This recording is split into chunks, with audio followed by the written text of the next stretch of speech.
Bonjour Lucette. Bonjour Marion. Écoute, je suis très heureuse de t'accueillir aujourd'hui. Ben, Merci, moi aussi, je suis très heureuse d'être là.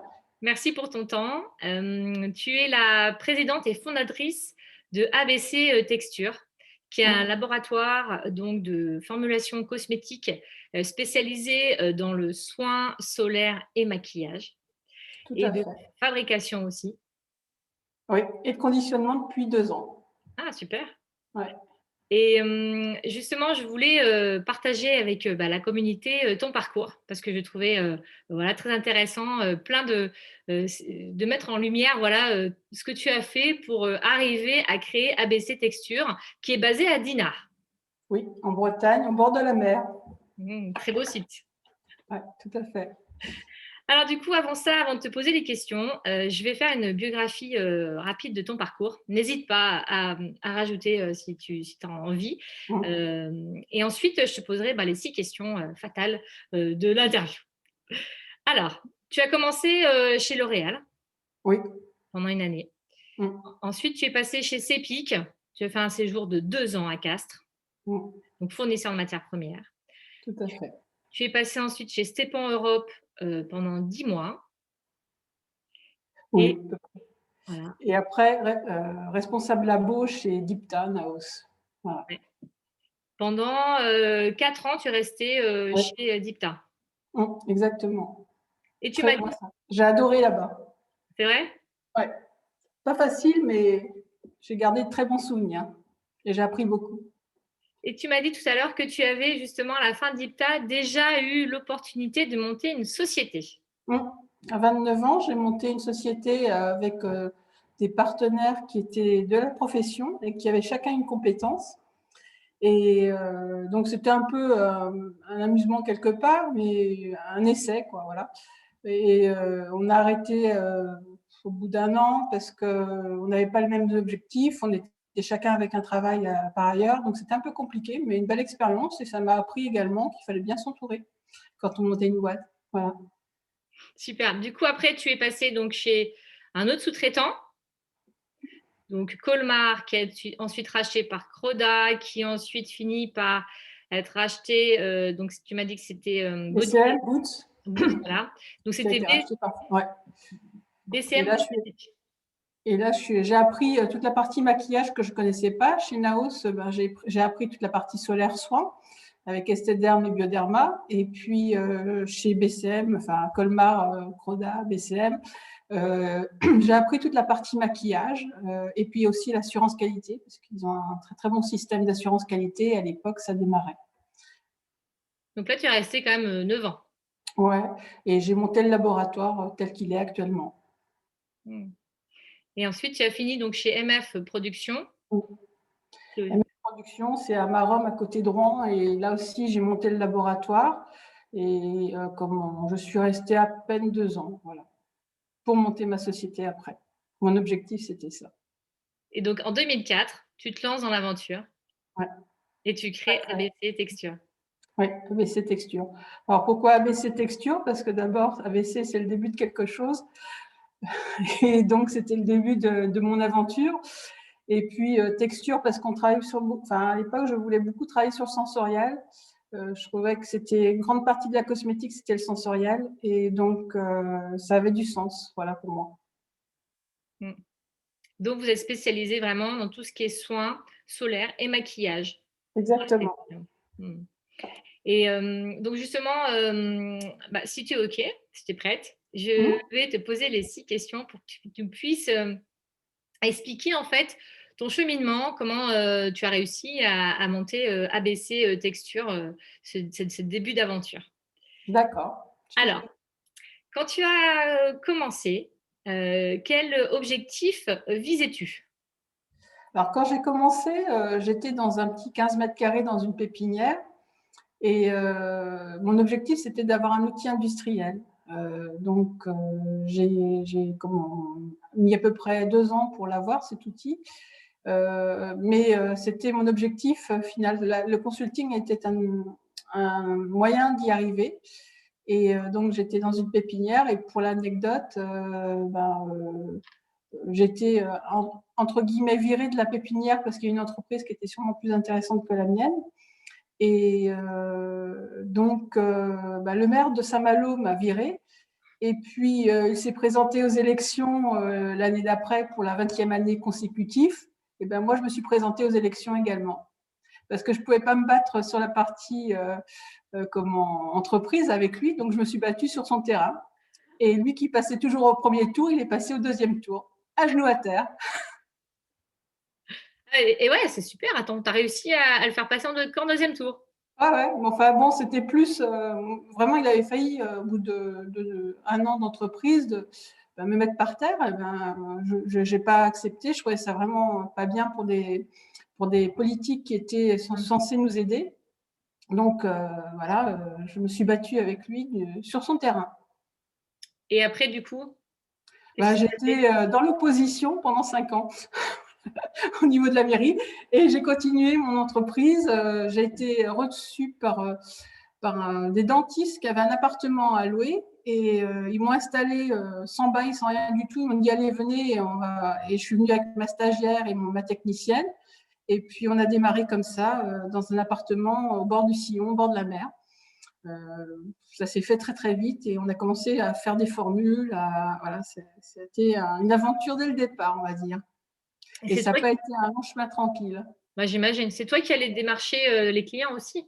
Ouais, tout à fait. Alors, j'ai travaillé beaucoup en France au départ, et puis j'ai fait un premier salon aux États-Unis dès septembre, dès la première année.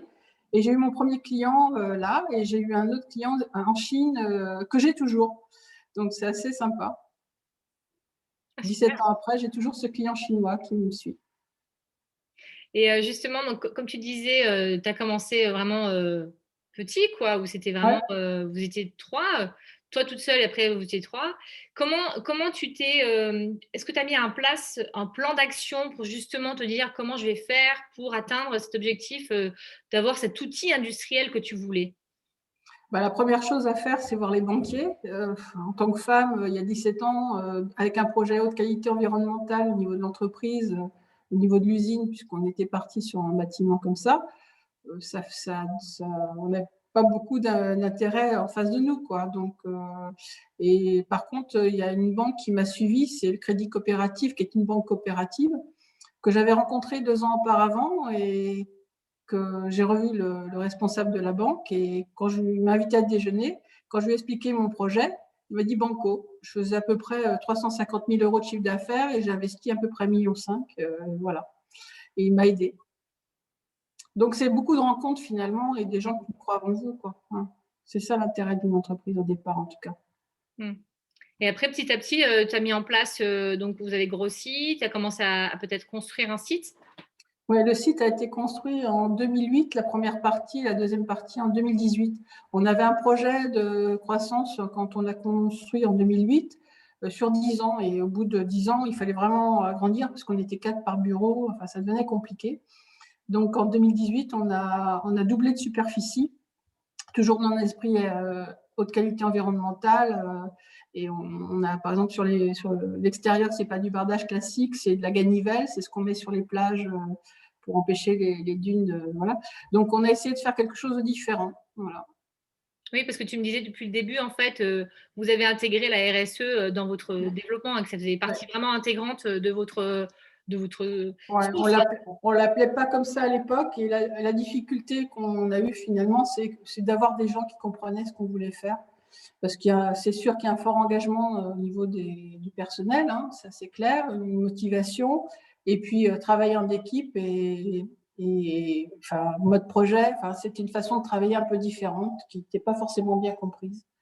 Donc voilà, là on est à peu près, j'ai une équipe qui est bien soudée, j'ai des responsables qui travaillent en mode transversal et c'est vraiment super pour moi, je suis super contente. Parce que vous êtes combien actuellement? On est une trentaine. Ah ouais. Bon. Et quand tu dis transversal, c'est-à-dire qu'ils vont travailler sur différents projets ou c'est ils ont différentes technicités, compétences? Quand on a un sujet à aborder, quel que soit le sujet, on fait une équipe et puis il y a pas de leader en soi, il y a juste quelqu'un qui mène la réunion ou le projet et il y a d'autres personnes qui apportent leurs compétences. qui ne sont pas forcément des compétences métiers.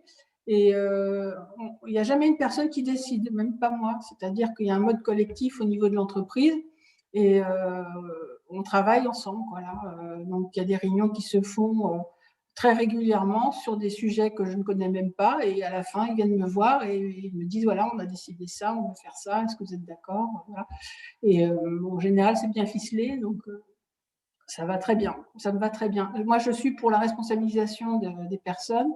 Et comme moi, j'ai beaucoup souffert en tant que salarié d'un plafond de verre, hein, en tant que femme, ça c'est évident, et également d'être limitée par soit des responsables qui me limitaient ou des entreprises qui me limitaient. Là, je laisse libre à chacun dans un but d'amélioration ou dans un but de créativité, toujours dans notre domaine, voilà, d'y aller, quoi. Et ça se ressent par rapport à nos clients, notamment, ils le ressentent parce que j'ai une équipe vraiment performante. Ouais, c'est super avant-gardiste, hein, de travailler comme ça aussi et c'est moderne, c'est, Ouais, des c'est pas facile quand même parce ouais. que les gens ils veulent être autonomes, mais ben, quand il faut prendre des décisions ou quand il faut y aller, c'est pas facile, quoi. Donc il faut trouver les bonnes personnes. Et ça c'est assez difficile. C'était ma grosse difficulté de monter une équipe finalement. C'était pas les produits ou la partie industrielle, c'était plus de monter une équipe solidaire. Mmh. Donc ça, c'était aussi une étape importante Ouais, de travailler sur l'humain et trouver les bonnes personnes qui t'accompagnent. Tu exactement. disais, Ouais, ouais, au niveau ouais. stratégie, ouais, et aussi au niveau des équipes. Et justement, dans quel état d'esprit, étais-tu, en fait, pour mettre en place, ben, tous ces projets? Ben, j'ai été extrêmement volontaire. Je crois qu'il faut une volonté de faire quand on démarre ce genre d'entreprise. Il y a des difficultés à chaque tournant, donc il faut savoir, faut être combattante, faut avoir envie d'avancer, et puis avoir un objectif à moyen et long terme, et pas regarder l'immédiat, quoi, parce que l'immédiat il est toujours décevant. Il faut vraiment se fixer des objectifs à 10 ans, quoi, finalement, pour y arriver. Et quand quand tu arrives à 10 ans, ah, qu'est-ce qu'il faut faire? Donc, il faut repartir sur 10 ans avec une vision à 10 ans, ce qui est les premières 10 ans, finalement, on voit assez clair ce qu'on a envie. Après, on y arrive ou on n'y arrive pas. Mais on sait très bien, on a bien réfléchi. Par contre, les 10 ans arrivent très vite, et qu'est-ce qu'on fait après? Voilà, ça a été la difficulté. Et là, on est en train de encore agrandir. On a enfin, profité notamment de la crise pour progresser sur certains domaines et on s'est réinventé quelque part. Voilà. Et je leur ai donné des projets un peu qui leur permettent d'avancer, d'être efficaces, très efficaces vis-à-vis des clients qu'on a maintenant, sur des domaines avant-gardistes qu'on entend parler de plus en plus, comme le développement durable notamment, dans la cosmétique. Mmh. Donc malgré la difficulté, c'est quand même de se dire: «On garde le cap et on essaie de trouver des solutions», quoi. Oui, il faut à la fois garder le cap et ne pas laisser passer des opportunités. Mmh. Donc, il faut toujours avoir un œil sur le côté pour voir ce qui se passe et à la fois les difficultés et les opportunités. Donc, il faut être extrêmement voilà, mobile de la tête. Je dis tout le temps qu'il faut être mobile de la tête et les pieds par terre et la tête en l'air. Voilà. C'est un peu ça, mon crescendo, c'est faut regarder les choses quand elles passent et les saisir parce que finalement, c'est pas forcément par hasard. Et c'est aussi une preuve d'intelligence de les prendre quand elles passent et pas se faire un objectif à 3 ans et si ça passe maintenant, il faut le prendre. Voilà. Mmh. Oui, c'est vrai parce que souvent on se fait des objectifs, on se dit: «Non, c'est comme ça» et puis on laisse passer comme tu dis, des Des opportunités. opportunités. Mmh. Ouais, tout à fait. Tout à fait. J'aime bien la notion de flexibilité de la tête, il faut vraiment très Ouais, souple pour, ouais. Ah bah, de toute façon, dans notre métier, il faut l'être. Hein. ouais.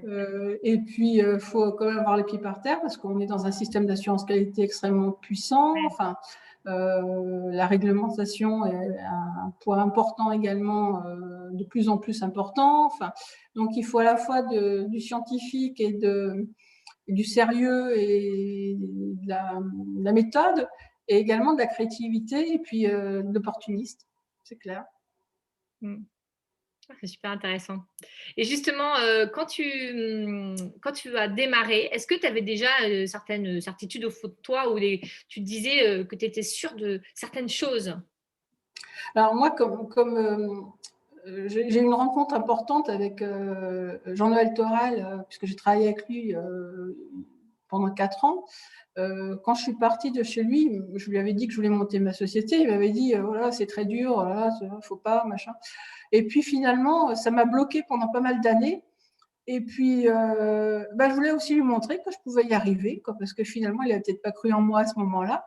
Et c'était aussi un moteur pour moi, parce que quand on ne croit pas enfin, moi, je croyais en moi, mais mon entourage ne croyait pas forcément en moi. C'est un moteur également. Peut-être pas un bon moteur, mais c'est un moteur. Mmh.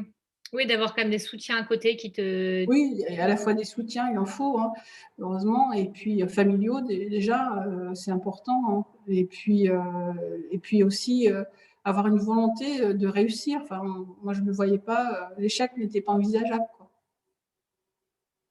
Mmh. Voir la réussite. La réussite, ça ne veut pas dire grand-chose en soi, c'est faire ce qu'on a envie de faire et qui correspond à ce qu'on a envie de faire également. Voilà. Mmh. Être libre quelque part et avoir une idée de l'entreprise qui est peut-être différente de ce qu'on a vécu. Voilà. Moi, j'ai pris tout ce qui était bon dans ce que j'ai vécu en tant que salarié et j'ai rejeté tout ce que je n'aimais pas en tant que salarié pour faire une entreprise qui, pour moi, est idéale, mais qui n'est pas forcément pour tous les salariés. Mais voilà, chacun a son vécu. Moi, je viens avec mon vécu et j'ai travaillé là-dessus également pas mal pour que l'entreprise, elle a des valeurs. Voilà. C'est ça.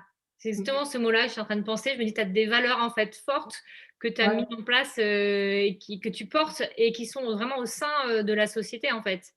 Exactement. Et des personnes qui viennent travailler ici qui n'ont pas les mêmes valeurs, c'est compliqué pour eux Mmh. parce qu'ils ne comprennent pas. En revanche, quand ça matche bien avec les valeurs de l'entreprise, je peux te dire que c'est extraordinaire, quoi. Mmh. On arrive à faire des choses extraordinaires. Mmh. Ouais, c'est une vraie aventure humaine. Ouais, exactement. Ouais. C'est sur des valeurs en fait. Ouais, on est sur le même bateau. Ouais, c'est ça. Ça va bien au bord de Ouais, l'océan, au bord de la mer. En ouais. tout cas, et donc, justement, entre ce début et maintenant, est-ce que, tes croyances ont évolué? Qu'est-ce que tu as appris, en fait? J'ai beaucoup vieilli, hein, déjà. J'ai pris 17 ans, donc je suis un peu moins fougueuse. Je suis moins. J'ai appris. Enfin, j'avais envie de déléguer et là maintenant finalement je délègue beaucoup puisque j'ai une bonne équipe, j'ai une confiance dans mes responsables et dans mes équipes d'une façon générale. Donc je suis plus comme un chef d'orchestre qui en met le la quand il faut, mais je suis beaucoup moins sur le terrain, beaucoup moins dans l'opérationnel, et ça me va bien. Je veux dire, c'est beaucoup plus facile pour moi aujourd'hui qu'il y a 17 ans, ça c'est clair. Mmh. J'ai du relais, enfin voilà, j'ai donc des personnes qui me relaient dans mes convictions. Parfois, ils me disent waouh, alors donc je leur balance des projets comme ça. Je dis waouh, qu'est-ce qu'elle nous fait là encore donc, j'ai des crises de rire, enfin, voilà. Elle a encore lu un truc ce week-end. Donc, et puis finalement, comme je suis assez têtue, je les pousse. Et puis ils y arrivent et puis ils sont super contents après, quoi. Donc on est toujours dans la recherche permanente chez nous, hein. C'est jamais quelque chose de, on s'ennuie jamais. Je crois que c'est ce qui peut ressortir de toutes les personnes qui travaillent ici, c'est qu'on s'ennuie jamais, c'est varié, il y a toujours des challenges, voilà. Et on aime bien finalement quand un client vient avec quelque chose de compliqué, nous ça nous intéresse parce qu'on aime bien ce genre de projet ou un peu compliqué, voilà. Mmh. Ouais, super. Et justement, donc quand tu parlais de tes équipes, quel type de leader, penses-tu être? Ou es-tu? Alors ça c'est marrant parce que quand tu m'as posé la question, j'ai eu une, comment, un questionnaire de BPI, puisqu'on on a été élu, enfin, reconnu comme excellence en chimie chez BPI. Ils avaient plusieurs critères, plusieurs managers, plusieurs chefs d'entreprise. Et puis moi, je me suis reconnue quand même dans capitaine humaniste. Je trouve que c'était vraiment quelque chose qui me correspondait bien. Euh, il y en avait plusieurs. Alors, le seul truc qui ne va pas, c'est que c'est plutôt des quarantenaires. Je ne suis pas quarantenaire. Mais bon, voilà. Autrement, je me retrouvais bien dans cette définition du capitaine humaniste. Voilà. Mmh. Ouais, c'est bien. Ça te va bien, je trouve. Avec tout ce Ouais, que tu donc, racontes. Ouais, c'est ça. on est tous sur le même bateau et on a un capitaine. Oui, pour avoir la direction, mais c'est hyper important. Ouais, On est exactement. et tout le monde participe, est engagé. Exactement, Mmh. chacun son poste et chacun a un rôle et j'aime bien l'idée du bateau où, quand quelqu'un fait quelque chose, ça a une répercussion sur, un autre poste et il faut savoir, anticiper, ce qui se passe derrière, pour que ça se passe le mieux pour, celui d'après, voilà. Mmh. Et puis avoir la confiance aussi, justement, Exactement, ouais, ouais mmh, et aimer travailler ensemble, ça c'est important aussi, pour moi. mmh. Ouais, super important. Et justement, tout à l'heure, tu me parlais d'une association, dont tu faisais parler, dont tu fais partie, pardon. J'aurais aimé que tu m'en parles, tu en dises 2 mots, sur justement comment tu accompagnes? Alors c'est le conseiller du commerce extérieur de la France, donc ça c'est on est nommé par le Premier ministre, donc moi j'y suis depuis, à peu près 7-8 ans et on a comme objectif d'aider, à la fois les entreprises, les étudiants, dans un pour l'export. Donc on représente la France quelque part, donc moi par exemple je vais beaucoup au niveau des écoles, des BTS, CI, commerce international, des masters. Je suis marraine d'un master IPME de Rennes cette année pendant 2 ans. Donc je les accompagne quand ils ont des questionnements. Je leur donne mon expérience également. Ils devaient visiter l'entreprise, mais avec la Covid, ils n'ont pas pu le faire. J'essaye de mon côté à les mettre dans le milieu de l'entreprise et en milieu export également. Puisque ABC Texture, depuis le début, on va à l'export. Hein. Donc, ça fait partie de nos stratégies depuis le début. On a trouvé que la France était petite et le monde était grand. Hein. Donc, il valait mieux aller vers le monde. Voilà. Et c'est tellement enrichissant. Il y a tellement d'aventures qui se passent là aussi, de rencontres qui font qu'on va travailler ensemble. C'est assez exceptionnel. Et enfin, moi, j'adore. Là, actuellement, ça fait un an qu'on n'est pas parti, mais avec ma responsable export Heidi, quand on voit un avion, parce qu'on a un aéroport pas très loin, on est comme ça, la tête en l'air, et on a un sourire comme ça. On se dit, ça y est, ça va repartir. Et puis, pas encore, mais ça va venir. Mmh. Ouais, ça va venir. Et puis je pense que comme tu dis, on trouve des solutions pour, justement, passer outre. Bon, Ça arrive. exactement. Mmh. En tout cas, Louisette, je voulais vraiment te remercier parce que c'est un parcours vraiment épatant, et vraiment chouette comme partage. Merci pour tous ces Ah, merci à toi. Et non, puis j'espère. Enfin, moi, je voulais finir par un point, si tu me permets. bien sûr, merci, vas-y. Je suis super enthousiaste de voir tous ces jeunes qui montent leur société dans la cosmétique ou ailleurs.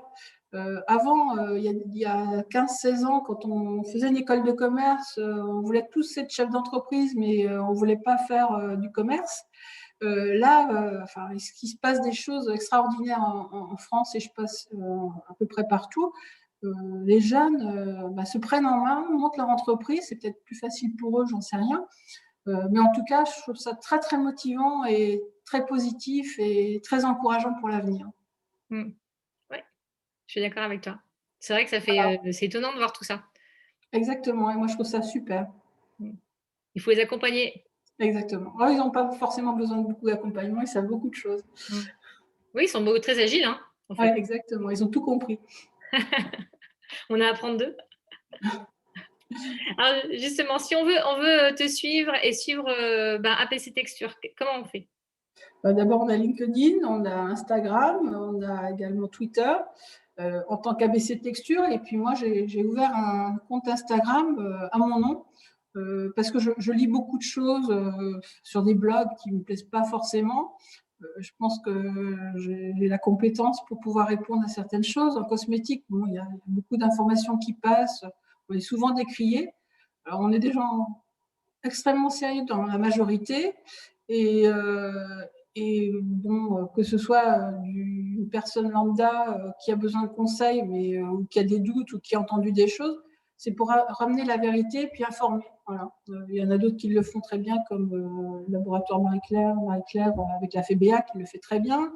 Il y a d'autres profs d'université qui le font également, mais je pense que c'est important. Moi, ça m'inquiète un peu le do it yourself. Mmh. Donc, il ne faut pas faire n'importe quoi. Voilà. Donc, il n'y a pas de législation à ce niveau-là et je pense qu'il faut les aider donc, j'ai une créatrice de contenu, parce que c'est comme ça que ça s'appelle, que je suis et que j'essaye de former par rapport, qui fait du do-it-yourself avec des belles photos. Et j'essaie de l'accompagner pour lui donner un peu de fond par rapport à ce qu'elle veut faire. Voilà. Ah, c'est bien. Tu peux donner son nom là-dessus? C'est fait main, ça s'appelle. C'est D'accord. Léa Dutheil. Voilà. Donc, tu l'accompagnes justement pour On travaille, enfin, moi, elle m'aide aussi sur Instagram, c'est-à-dire elle a des compétences que je n'ai pas. Donc, je suis tellement émerveillée par ce qui se passe, je ne comprends pas tout. Donc, comme je suis curieuse, j'ai envie d'apprendre et de comprendre. Donc, elle m'apporte quelque chose par rapport à ce qu'elle fait. J'essaie de comprendre pourquoi on fait du do it yourself, pourquoi il y a une telle méfiance par rapport à la cosmétique d'une façon générale, pour pouvoir mieux répondre et moi je la forme par rapport à la réalité de la cosmétique, hein, du métier. On est dans un métier, on fait de tout, on fait de la biochimie, on fait de la physiologie, on fait de la mécanique des fluides, donc on peut pas, enfin, même moi après tant de temps de carrière, j'apprends toujours, et tant mieux. Donc je suis un peu, j'essaye aussi pas de les limiter, mais de leur faire comprendre que c'est pas comme un truc simple, quoi, et qu'on peut pas dire, mais on fait une recette et puis on s'en fiche de ce qui se passe, parce qu'il peut y avoir des conséquences graves parfois. Voilà. Ouais, ouais, c'est vrai. Donc c'est bien, mais c'est super ce travail-là, Mm. pouvoir accompagner. Bah, c'est un échange, hein, Mmh. parce que moi j'apprends aussi beaucoup par elle. Super. Bah, merci en tout cas, Louisette. Eh ben, avec plaisir. Je te dis à bientôt. J'espère qu'on aura l'occasion de Ouais, se croiser. En sur tout un salon, cas, ouais, j'espère. certainement. Ouais, Et puis merci encore beaucoup pour tout ce partage et à avec très plaisir. vite. Ok, plaisir. Bye.